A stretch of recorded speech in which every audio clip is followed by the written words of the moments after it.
let everything gently fall away. The day has done what it needed to do. And now, there's nothing left for you to hold on to. Just breathe. Take a long, easy breath in. Hold it softly for a moment, and exhale slowly, completely. Good. Feel your shoulders drop a little. Feel your eyelids begin to relax.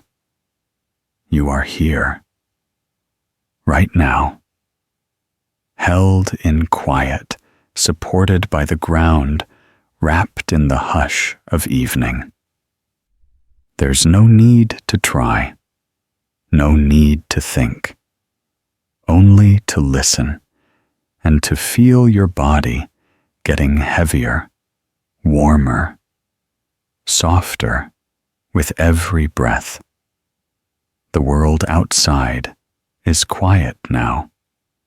The light has dimmed, and you are safe, so safe, ready to drift into a place of peace. And so, as you rest, let me take you somewhere far, far away. Our story tonight begins in the twilight hush of a forgotten village, nestled deep among green, sloping hills. It is the year 1174, and the sun has just dipped behind the forest edge. The sky glows faintly with shades of dusky rose and fading gold. Lanterns flicker to life one by one, casting soft halos of amber on the cobbled square, and the scent of fresh bread and evening firewood still lingers in the breeze. You are there barefoot, perhaps, or bundled in wool. It doesn't matter, because you're safe and warm and still. And as the mist curls low over the streets like a silver scarf, a sound begins to rise from the heart of the village. A sound low and warm. It's not a voice, not a drum, but something smoother, steady, like a wooden breath being spun in circles. It is the sound of a hurdy-gurdy, an ancient humming instrument, half violin, half organ, played not with fingers or bows, but with a gentle, turning crank. And that sound, that low, velvety sound, comes from a man walking slowly into the square. His name is Aldric, a wandering bard, his hair streaked with gray, his boots soft with wear, his cloak brushed by wind and memory. He carries the hurdy-gurdy close to his chest, cradled like a sleeping child.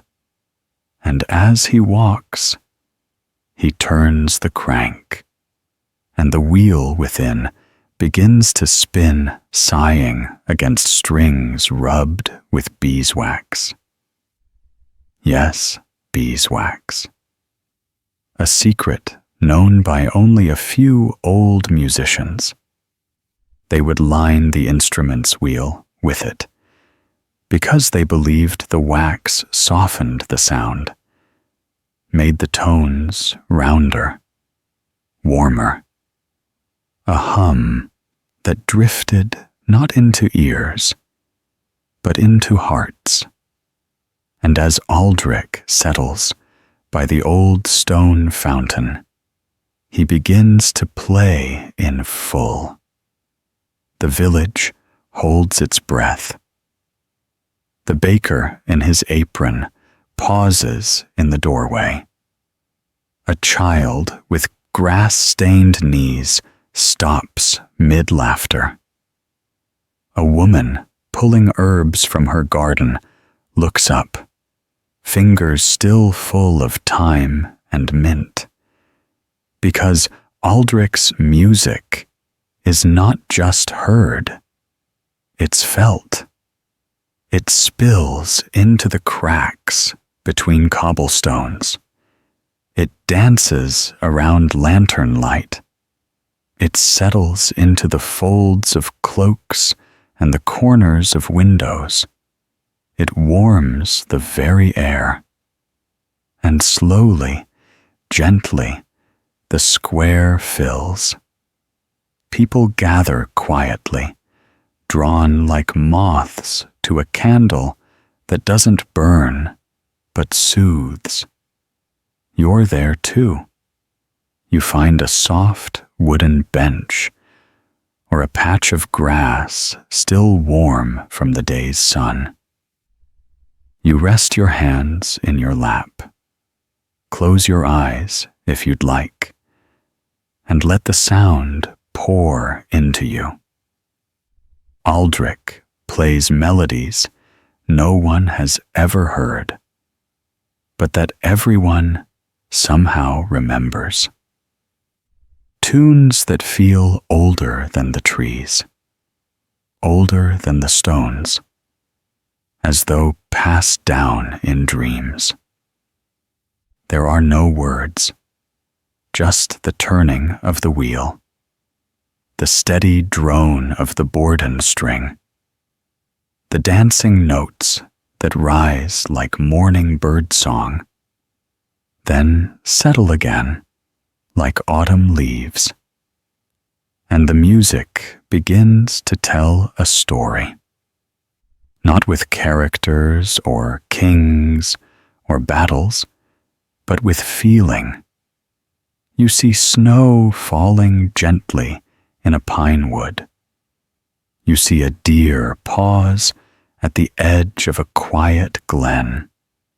You see soft lanterns swaying above a frozen lake. Each note paints a picture not on canvas, but in breath and silence. Now imagine this. The stars are beginning to appear overhead.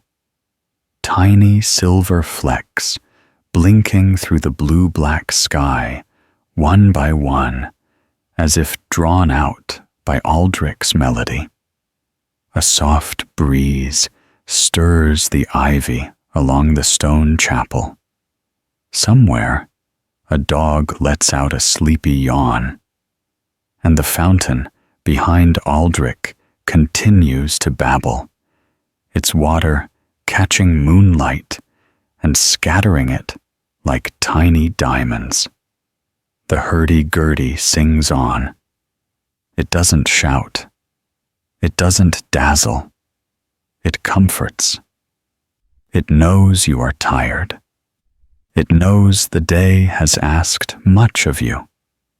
And so it plays, just for you. Let yourself drift now. Feel your breath matching the rhythm of the crank, round and round, slow and even. Let your thoughts drift like petals on a stream. Let your heartbeat slow to the lull of music and story and night. Because you are not in your room anymore. You are here with Aldric, under stars, in the hush of a medieval square.